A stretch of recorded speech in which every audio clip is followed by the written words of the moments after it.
Are you with me? Are you with me? I want to know for sure. Okay. Hi, this is Bill Harley. I'm still here. You're still there. We're all still here together in some bizarre way. Here's a song I wrote a while ago. Who knew?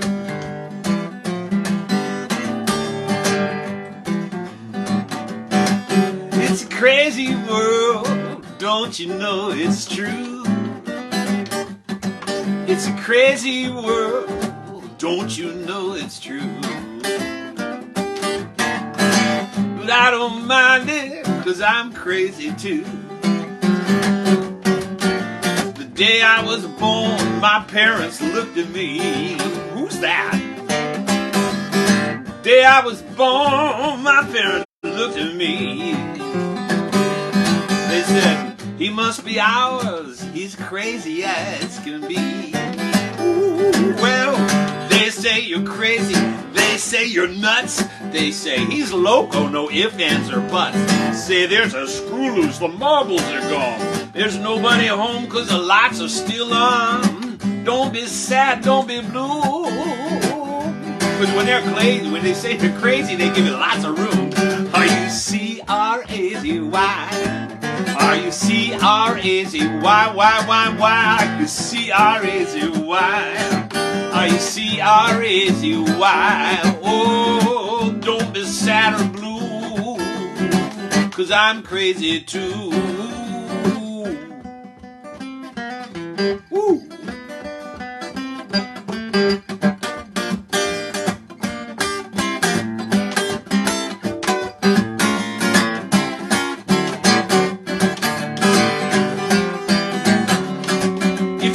Be crazy, but you don't know how to do it. If you want to be crazy, but you don't know how to do it,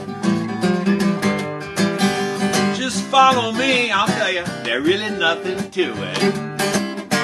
Well, they say you're crazy, they say you're nuts, they say he's loco, no ifs, ands, or buts. Say there's a screw loose, the marbles are gone. You know, there's nobody home, but the lights are still on. Don't be sad, don't be blue, 'cause when they say you're crazy, they give you lots of room. Are you C-R-A-Z-Y? Are you C-R-A-Z-Y? Why? Are you C-R-A-Z-Y? Are you C-R-A-Z-Y? Don't be sad or blue, 'cause I'm crazy too.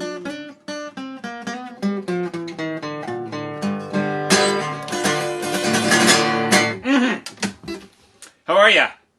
Yeah, so there we go. I wrote that for a while ago. You know, when I did that recording, I had a great band. My friend Marty Ballou, who plays bass with me, and my good buddy Keith Munslow played keyboards, and Vinny Bogano on drums, and Duke Robillard, the great Duke Robillard, played the guitar on that. You noticed Duke was not playing to me today. That was just me playing. I'm always reminded when I make a recording that Mark Knopfler, one of my favorite guitar players, said, when I make a recording, it's my job to be the worst musician in the room. Why would I hire somebody who's not as good as me? So that often happens with me. I have these great players who are playing with me. I'm going to need this back. Okay. So this is a story I've been told for a while, but I'm going to tell it. And I originally found it in a Joseph Jacobs book. Joseph Jacobs collected all these English folk tales, and put them in a bunch of books. I told Master of All Masters, get out of your barnacle, put on your squibs and crackers a while ago. That was from a Joseph Jacobs book. Let me say that again. Although this one, I read it there, but then I came across a picture book. This is years ago, by Paul Galdone, and I don't even know if it's in print anymore. But Paul Galdone had these great picture books of folk and fairy tales that everybody knows. So I got that idea from this, but I put music to it and changed it around a little bit. So here we go. Nobody knows but me Nobody knows but me. Nobody knows what's in my sack. Nobody knows but me. Are you with me? Let me know. Once upon a time, there was a fox, and he was very hungry, and he had a sack. There was nothing in the sack. But as he's wondering what to do, a bee buzzed by. He caught the bee, put it in the sack. He said, this is not enough to eat, but soon what's in my sack will make a very nice snack. He put the sack over his shoulder, and he walked down the road. And as he walked down the road, he sang this song. Nobody knows but me. Nobody knows but me. Nobody knows what's in my sack. Nobody knows but me. And he walked down the road until he came to a house. And he walked up to the house and he knocked on the door. And a very small woman opened the door and she looked up at Fox. She said, ah! She was afraid of Fox. She said, hello. He said, hello. I'm going to the house of my friend Squintum. I'd like you to keep the sack until I come back. She said, sure, whatever you do. He said, very well, but whatever you do, don't look in the sack. She said, what's in it? Don't look in it. She said, all right. She's clutching the sack. Fox said, I'll be back later. Turned around and walked down the path. And as he did, he sang the song just loud enough for that little woman to hear. He sang, nobody knows but me. Nobody knows but me. Nobody knows what's in my sack. Nobody knows but me. She put the sack down. She heard him sing that song, walking farther and farther away. She looked at the sack and she said, I wonder what's in that sack. I wonder what's in that sack. I wonder what's in that sack. She said, he won't know if I take a peek. He's so far away. Won't be a problem. So she undid the top of the sack. She opened it up, and that bee buzzed right out. She said, oh my gosh! She tried to grab it and put it back in the sack, but it flew out the window in her yard. She ran in the yard, but her chicken saw that bee, and her chicken swallowed the bee. Are you with me? She put the sack back by the door. And in a little while, Fox came back. She opened the door. She said, hello. He said, I've come for my sack. She said, here it is. She picked it up and handed it to him. He said, thank you. And then he did what he hoped she wasn't going to do. He looked in it. He said, where's my bee? She said, what? My bee? There was a bee in the sack. Really? Did you look in the sack? She said, yes, I told you not to. She said, I know, but I heard you singing that song. Nobody knows what's in my sack, and I couldn't help myself. I peeked, and I'm so sorry. But the bee flew out, and I tried to get it back, but my chicken ate it. Oh, said the fox, how unfortunate. I'll just take your chicken. Grabbed the chicken, put it in the sack. She said, that's not fair. He said, what's fair is fair. What's not is not. What's in my sack goes in my pot. And he turned and walked down the road. Nobody knows but me. Nobody knows but me. Nobody knows what's in my sack. Nobody knows but me. Until he came to the second house. He walked up, knocked on the door. And a very tall woman opened the door and she said, woo! She was afraid of Fox too. He said, hello, I'm going to the house of my friend Squintum. I'd like you to keep the sack until I come back. She said, sure. He said, very well, whatever you do, don't look in the sack. She said, what's in it? Don't look. She said, all right. She put the sack down by the door. Fox turned around, walked off down the road, and you know what he sang. Are you with me? Nobody knows but me. Nobody knows but me. Nobody knows what's in my sack. Nobody knows but me. And that very tall woman heard that song. And she looked at the sack, and she looked at Fox walking off down in the distance, getting farther and farther away, right? And she said, I wonder what's in that sack. I wonder what's in that sack. I wonder what's in that sack. He won't know. She undid the sack. She opened it up. The chicken jumped out. She said, oh my gosh. It ran right out the door. She said, come back. She ran in the yard. But her pig, wee, chased that chicken away. And in a little while, Fox came back. She said, oh, goodness. She opened the door. He said, hello. I've come for my sack. She said, here it is. She picked it up and gave it to him. He said, the sack, it's empty. There was a chicken in the sack. Where is it? Oh, really? Did you look in the sack? She said, I'm sorry, I did. I told you not to. She said, I know, but I heard you sing that song and I got curious and I couldn't help myself. I looked in the sack and I'm sorry, but the chicken jumped out and it went in the yard and I'm so sorry, but my pig chased it away. Oh, said Fox, how unfortunate. I'll just have to take your pig. Grabbed the pig, whee, put it in the sack. She said, that's not fair. He said, what's fair is fair. What's not is not. What's in my sack goes in my pot. He put the sack over his shoulder. He walked down the road. Nobody knows but me. Nobody knows but me. Nobody knows what's in my sack. Nobody knows but me. Until he came to the third house. Knocked on the door, and a very skinny woman opened the door. She looked at Fox and she said, ah! She was afraid of Fox too.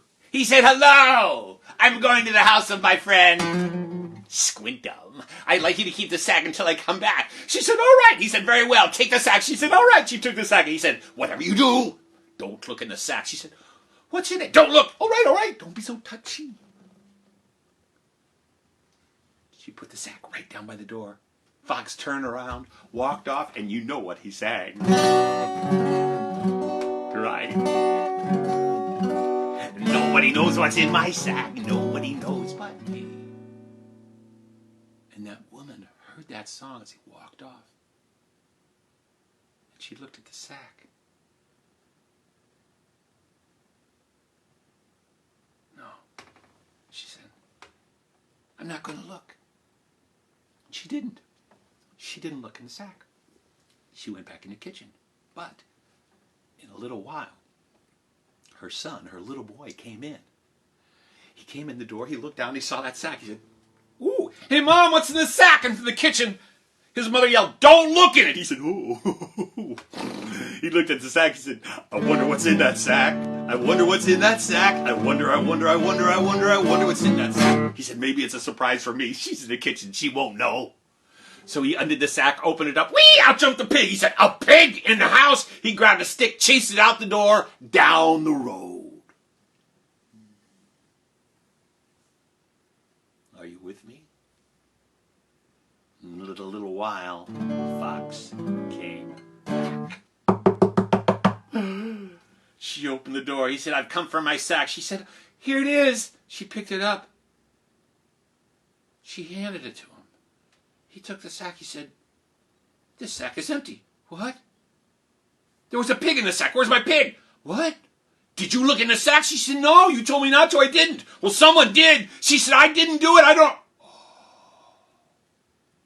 She turned and looked at her son and she said, did you look in the sack? He said, uh-huh. I told you not to. I know. I thought it was for me. I looked at Mama. There's a pig in the house. I chased it away. Don't worry. Oh, said Fox. How unfortunate. Your boy chased my pig away. I'll just take your boy. He grabbed the boy. Ah! Put him in the sack. She said, that's not fair. He said, what's fair is fair. What's not is not. What's in my sack goes in my pot.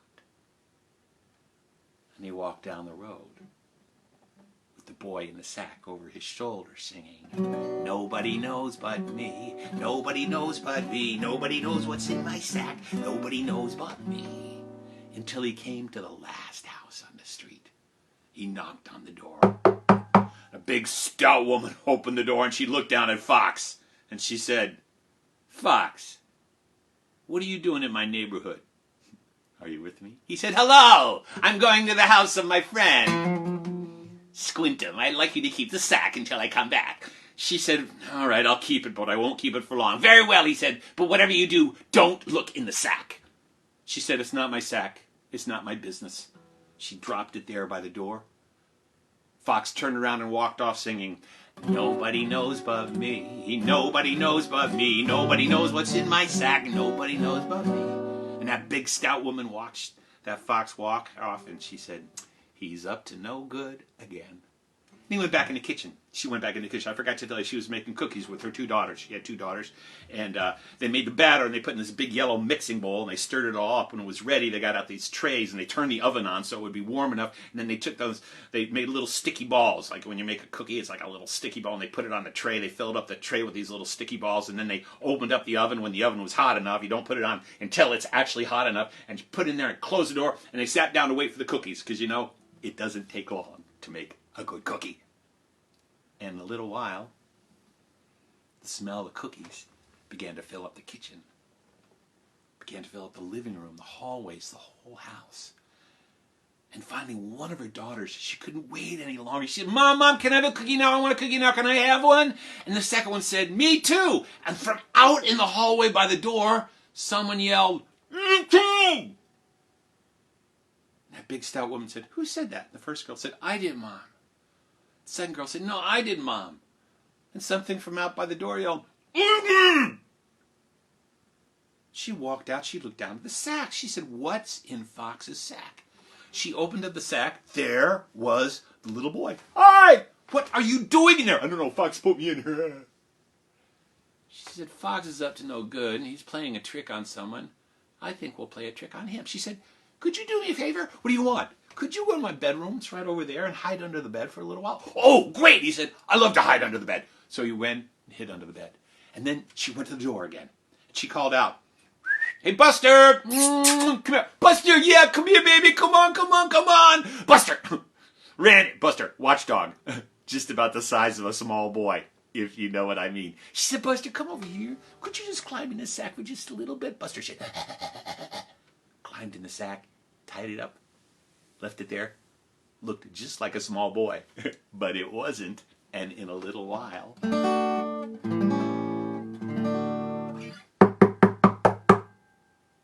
she called out, it's open! Fox opened the door, looked down. There was a sack. He said, oh. It looked like it was still full. He said, now, someone who listens. He picked up the sack. As he picked it up, something inside it said, Urgh. Strange sound for a boy. Thank you very much, he said. You're welcome, she said, anytime. He put the sack over his shoulder and walked off down the road, finally heading home, singing to himself, nobody knows but me.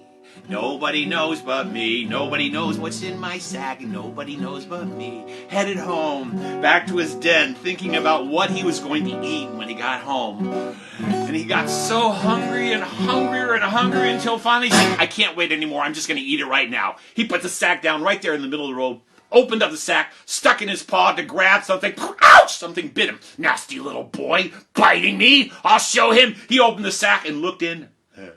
It was not the little boy. It was Buster. Ah! He said, what are you doing in my sack? And Buster said, ah! And jumped out of the sack. And the fox said, and headed off with Buster chasing him.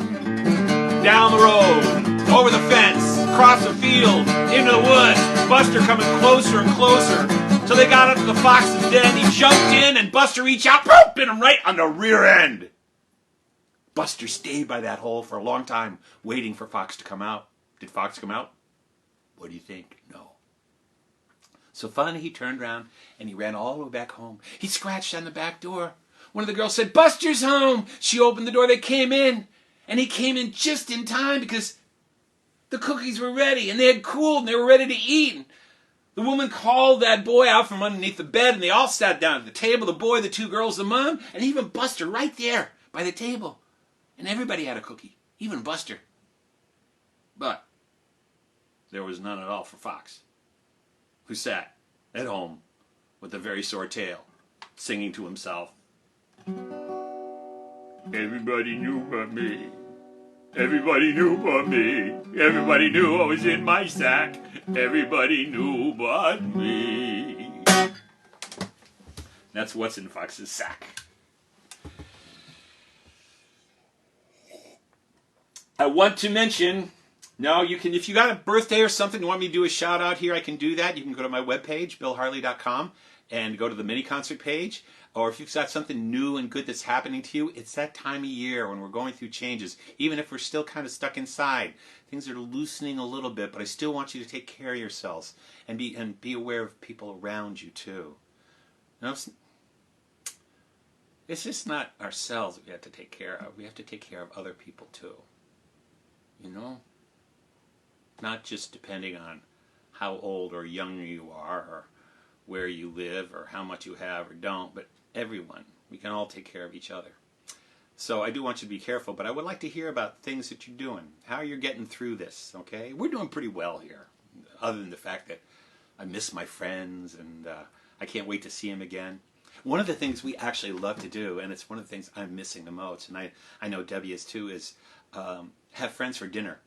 You know, maybe just a couple or maybe 6 or 8, or their kids come over and hang around in the backyard and we have a fire. And I'm missing that. I'm hoping that we can do that sooner rather than later. But anyway, if you got something new and good, let me know, will you? I do want to mention one thing, because, you know, it's a graduation time.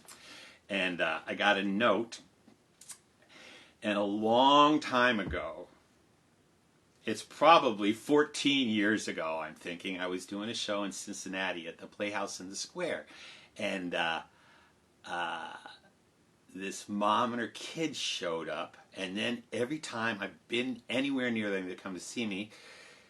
So he was probably 4, but now Robbie is graduating from high school. He's graduating from Madison High School.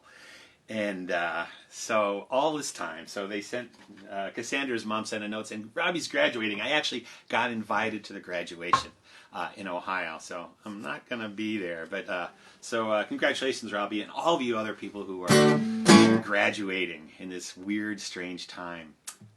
You know, at least you'll never forget it. That reminds me of a story. I've got another song and story I want to tell, but there's a story that's told in a lot of different cultures. I've heard European versions of it and Chinese versions of it. And in this story, there's a man who doesn't have very much. He's a farmer, and he only has 1 horse, and he depends on that horse to do all the stuff, to do the plowing and when he has to go into town. And one day, maybe he didn't leave the horse tied up or something, but it ran away. And it was the 1 horse, and he didn't have money to buy a new one. And all his neighbors said, oh, that's horrible, that's really horrible. And he said, I don't know if that's good or if that's bad. And they thought, well, that's weird.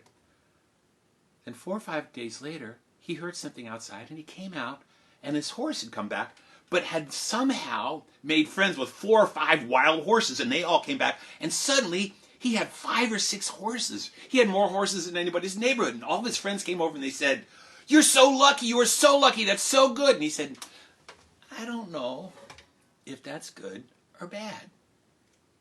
People thought, well, that's weird. And then a little while later, his son, I forgot to tell you he had a son, decided he was going to train one of those wild horses. So he got up and he was trying to teach it to learn to ride with a man on the back, and the horse threw him and he broke his leg. It was a horrible break. And they tried to set it, but it just so happened that it didn't set right, and he had a horrible break. He had a limp, and it was not going to go away. It was going to be there for the rest of his life. And the man's friends came over and said, oh, that is so sad. That's horrible. That's really bad. And he said, I don't know if that's good or bad. And they thought, well, that is strange. And then a couple months later, the emperor or the king that ruled all that land decided he wanted to fight somebody. He wanted to go to war.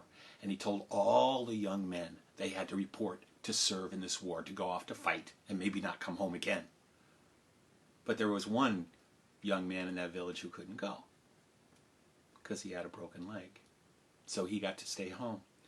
And all the man's friends came and said, you're so lucky. You're so lucky he doesn't have to go to war. That's good. That's really good. And the man said, I don't know if that's good or bad. And that's how the story ends. And I think about that now. without this disease, it's really sad. But all these other good things have happened. People are taking better care of each other and paying attention to things. So I don't know if it's good or bad. Now, Fox. Okay, I was thinking about that. You know, Fox is so in that character, that story, he's not a very popular character, right? He's not very nice. And I think people have always had a hard time with foxes because they're pretty sneaky, and if you keep livestock, if you keep animals like chickens and ducks and things like that, they're going to try to get it, right? And they're also kind of crafty. And so it's not surprising that that foxes sometimes in our stories are the bad guys, right?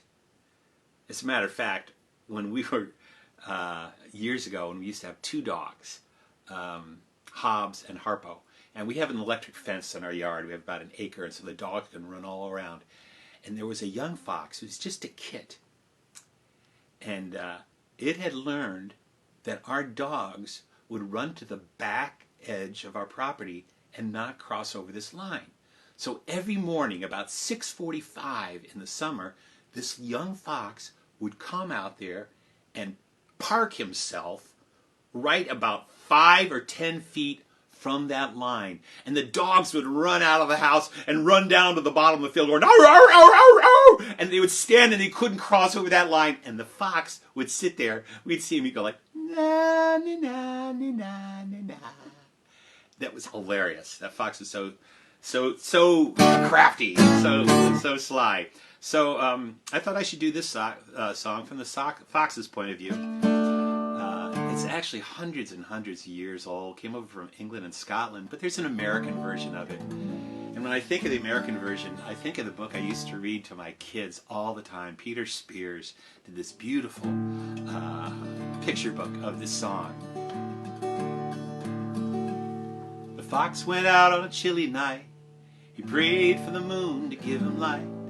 He had many a mile to go that night before he reached the town.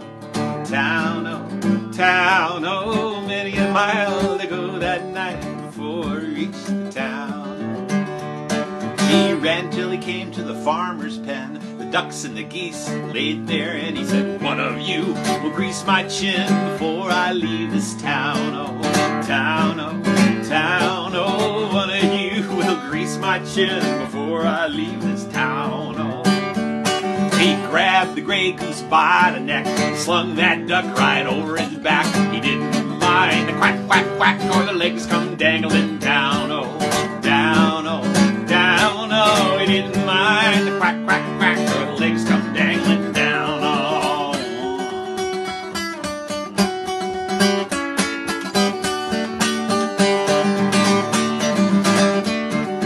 Old Mother Tipper Tupper jumped out of bed. Out of the window she stuck her head. She said, "John, John, the gray goose is gone. The fox is on the town, oh, town, oh, town, oh. John, John, the gray goose is gone, but the fox is on the town, oh." Well, old John ran to the top of the hill. He blew his horn both loud and shrill. The fox said, "I better flee with my kill. They'll soon be on my trail, oh, trail, oh, trail, oh." The fox said, "I better flee with my kill. They'll soon be on my trail, oh." He ran till he came to his nice warm den. There were his little ones, 8, 9, 10. They said, "Daddy, you gotta go back again. It must be a mighty fine town, oh, town, oh, town, oh. Daddy, you better go back again, 'cause it must be a mighty fine town, oh." Then the fox and his wife, without any strife, they cut up the goose with a fork and a knife. They never had such a meal in their lives, and the little ones chewed on the bones, oh, bones, oh, bones, oh. They never had such a meal in their life, and the little ones chewed on the bones, oh, bones, oh, bones, oh. They never had such a meal in their life, and the little ones chewed on the bones, oh. What's in Fox's Sack? I love the picture book by Peter Spears. The pictures are it's I guess because I live in New England, it reminds me of a New England night when I look at that book. Okay, now I got one more story I want to tell you, but I have to explain this story. Oh, first let me say this. It would be great if you let other people know about this. I'd like as many, as long as I'm doing it, you know, why not have people watch it? That would be great. And you can watch it on YouTube too. You can watch it later on YouTube. You can watch it here on Facebook. You can also watch it on YouTube on Round River Productions, which is the name of our company. And if you would want to make a donation, that would be really great. I'm happy for you to watch this under any circumstance, and I know we're all in different circumstances. Usually when I do a show, I get paid for it. They say, okay, you know, we'll pay you this much and you do the show, but that's not how it works here. It's I'm kind of depending on your generosity, your kindness, and it's not a great way to make money, but I'll tell you something. When we get a note from somebody they made a donation, it's much more touching to me in some funny way than someone having bought a ticket, because I know it means you didn't have to do it, but you did, because that's the way gifts work. So this is my gift to you, and you make a gift to me, that would be great. Okay, so now, when I was a kid, my brother brought home a book, and we fell in love with it. My brothers and I, 'cause around our house, words were very important, and we loved to play with words, because my mom was a writer, my dad was an editor. So words were really important around our house. And he brought home this book. We fell in love with it. It was Colonel Stupnagel's Twisted Tales. And in Colonel Stupnagel's Twisted Tales, he took these stories, whoever Colonel Stupnagel was. See, that's funny already, just Stupnagel. I don't think that was really his name. And he took stories that we know, everybody knows, old folk and fairy tales, and he messed them up so that they were funny, but he did it in a particular way. He used Spoonerisms. Now, for those of you who don't know, I'm going to tell you what a Spoonerism is. A Spoonerism is when you take two words that are close to each other, and you take the first letter or the first couple letters of each word and you switch them. So, for instance, my name is Bill Harley. So I'm going to take the B from Bill and the H from Harley, and I'm going to switch it. My name is Hill Barley. And so, and my wife's name is Debbie Block. So we're going to switch the D and the BL, so it's Blebby Doc. Okay? Look, I got it to laugh. Blebby Doc. Hey, Blebby. All right, so you, after we finish the story, I want you to go home. I mean, go home. You are. See if you can figure out, actually just do it now. Figure out what your Spoonerism name is, okay? Even your mom or your dad or your grandma or your dog. If your dog has a last name. Django Harley, Hango Jarley. Okay? So figure that out. I'm not going to give you long to do it because it's dead airspace. It doesn't look good.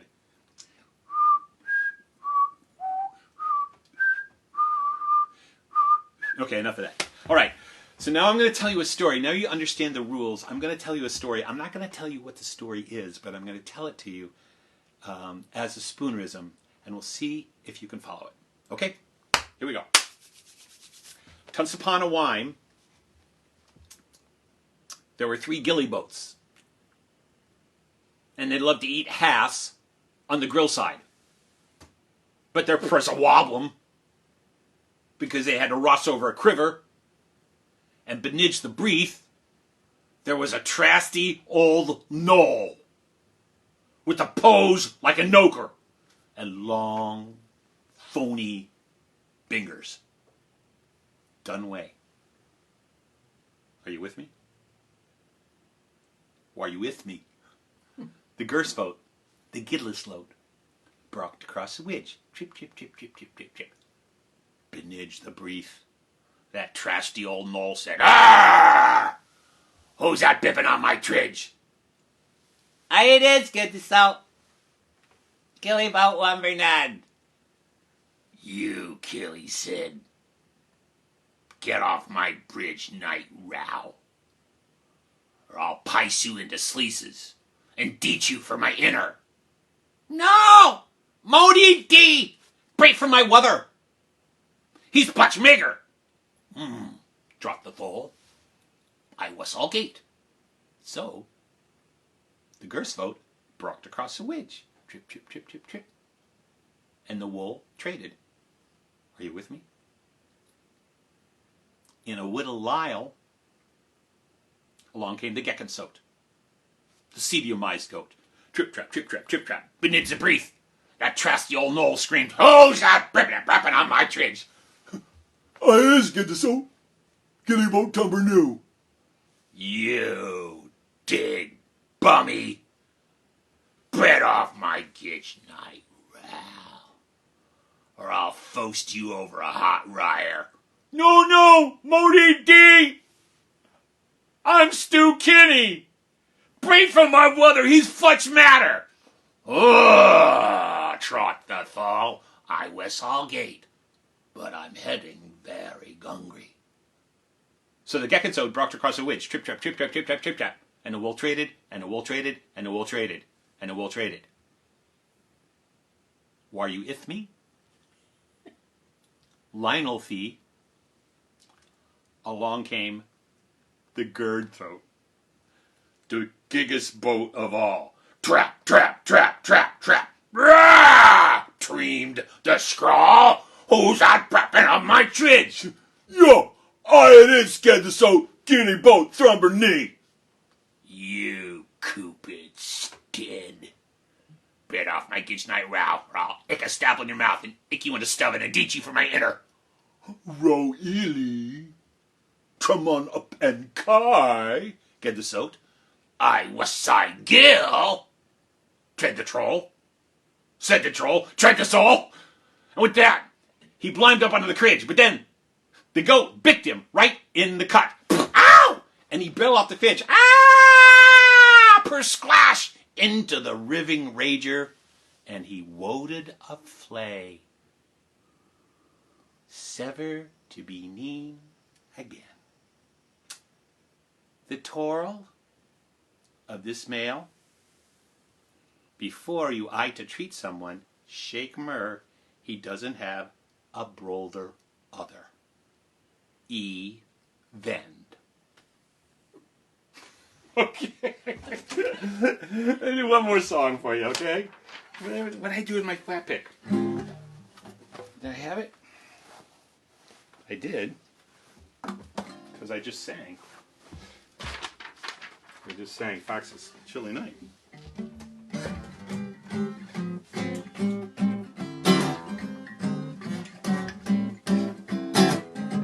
Oh, here's one. Look at it. Oh, it's in your guitar.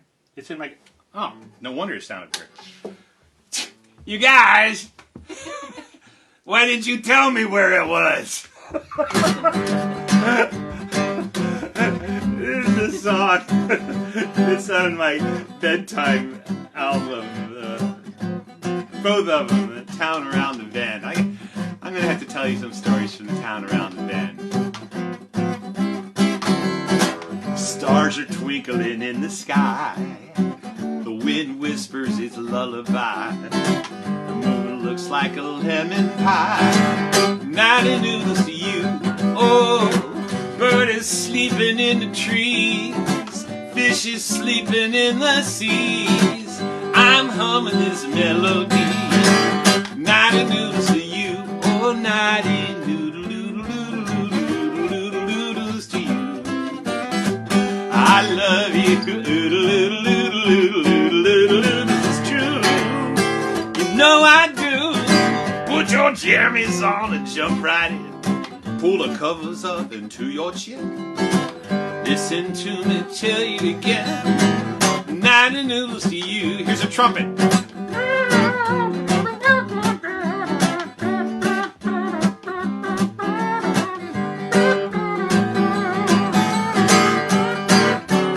Do it again.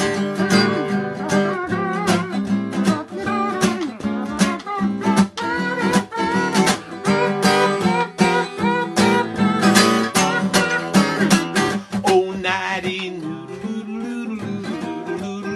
to you. I love you. It's true. You know I do. Put your jammies on, jump right in. Pull the covers up into your chin. Listen to me tell you again. Nighty Noodles to you. Nighty Noodles to you.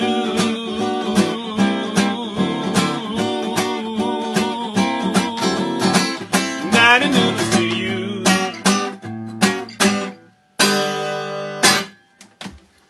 That's all I got for you today. Check out my webpage. Let me know what your birthdays, your good things, all that other stuff. And take care of yourself and take care of each other too. One day closer. Bye-bye.